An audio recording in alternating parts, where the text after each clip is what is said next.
आज की कक्षाओं में हम लोग बहुत से अध्यापक छात्रों को पढ़ाते हैं। कुछ छात्र बिना अध्यापक के ही सीख लेते हैं। उससे हम लोग अपनी बातचीत करेंगे कि बिना अध्यापक के दौरान ही कैसे कुछ छात्र विभिन्न प्रकार के प्रतियोगी परीक्षाओं को या भी किसी भी काम को कैसे करने में महारत हासिल कर लेते हैं।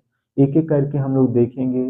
हमारा जैसा कि हेडिंग ही से ही पता चला, जिसे प्राय सेल्फ रेगुलेटेड लर्निंग, जिसे प्राय SRL, जिसे प्राय सेल्फ रेगुलेटेड लर्निंग कहा जाता है। हिंदी में स्वयं विनियमित शिक्षण।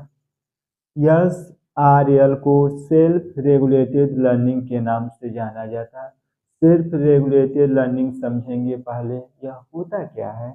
सेल्फ रेगुलेटेड लर्निंग के तहत देखा जाए, छात्र जो भी कुछ सीखना चाह रहा है तो उस स्वयं के माध्यम से, बिना किसी अध्यापक के सहायता लिए, स्वयं के माध्यम से वह जो भी कुछ सीखना चाह रहा है उसके बारे में योजना बनाएगा मेटा कॉन्गनाइजेशन के माध्यम से।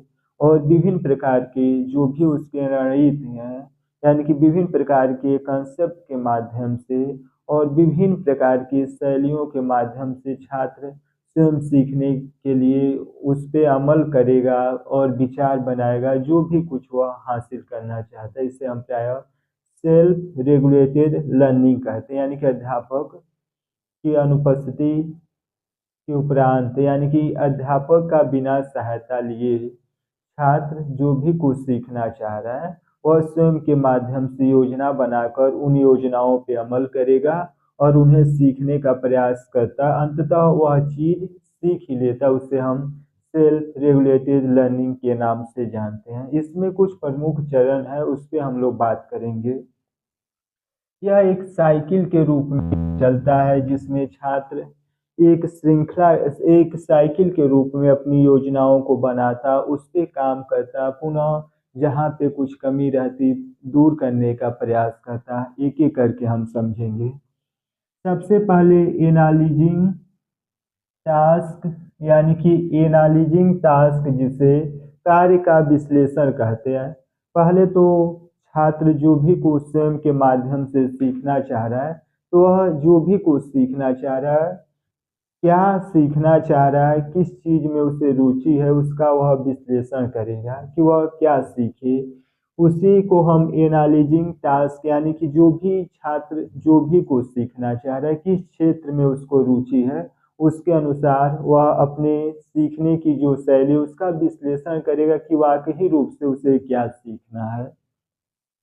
उसके बाद सेटिंग गोल, जिसे प्राय लक्ष्य निर्धारित भी कहा जाता है, वह अपनी रुचि के अनुसार, जिसे कार एनालिसिस में उसने विश्लेषण किया, अब वह अपना एक लक्ष्य निर्धारित करेगा। लक्ष्य निर्धारित करने से यह फायदा होगा कि अब उसका जो डायरेक्शन था, जो दिशा थी, वह एक लक्ष्य के रूप में केंद्रित हो गई। अब उसके बारे में वह वहां तक पहुंचने का प्रयत्न करेगा, जिसे प्राय सेटिंग दी गोल कहा जाता है।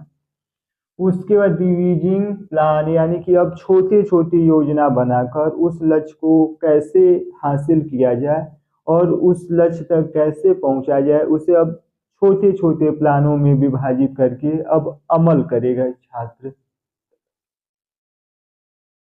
उसके चौथे नंबर पे इंसिटिंग टास्किंग स्ट्रेटजी। यहाँ पे एक एक शब्द समझेंगे कि रणनीति और रणनीति बनाना दोनों में अंतर है, जिसे प्राय इंसिटिंग टास्किंग स्ट्रेटजी के नाम से जाना जाता है। यानी कि अब छात्र छोटे छोटे जो भी रणनीति बना चुका था उसको अब अमल करेगा कि प्रतिदिन कितने चीजों को जीवन में सीखा जाए और एक समय सीमा तय करेगा कि 6 महीने में, यानी कि एग्जाम्पल के रूप में देखें कि अगर 6 महीने में जो भी नेट का पेपर देना है तो वह प्राय रणनीति के माध्यम से यह तय करेगा, जिसे प्राय स्ट्रेटजी के नाम से जाना जाता। वह तय करेगा कि 6 महीने में हमें वहां पे पहुंचना है। इसके लिए प्रतिदिन वह छोटे गोल, जिसे प्राय स्टैटिक्स कहा जाता, उसके तहत वह धीरे धीरे वहां तक 6 महीने में पहुंचने का प्रयास करेगा। इसी को ही रणनीति का रणनीति बनाना विश्लेषण कहते हैं। उसके रेगुलेशन दी लर्निंग यानी कि रेगुलेटिंग दी लर्निंग है, यहाँ पे रेगुलेशन नहीं है। रेगुलेटिंग दी लर्निंग का आशय है कि सीखने का विनियमित यानी कि इन चरणों के उपरांत वह स्वयं का मूल्यांकन करेगा, कहाँ पे सीखने में चूक हुई और वह उतने समय में कहाँ पहुंचा, और उसमें सीखने की जो प्रक्रिया है उसमें कहाँ पे सुधार किया जाए, उन सभी चीज़ों का विश्लेषण प्राय रेगुलेटिंग लर्निंग प्रोसीजर के माध्यम से किया जाता है। पुनः देखेंगे कि सेल्फ रेगुलेटेड लर्निंग के तहत छात्र स्वयं के माध्यम से किसी चीज को कैसे सीखा जाए, योजना बनाना, उन योजनाओं पे अमल करते हैं और इसको मुख्य रूप से साइकिल के क्रम में चलता है, एक एक करके हम देखेंगे।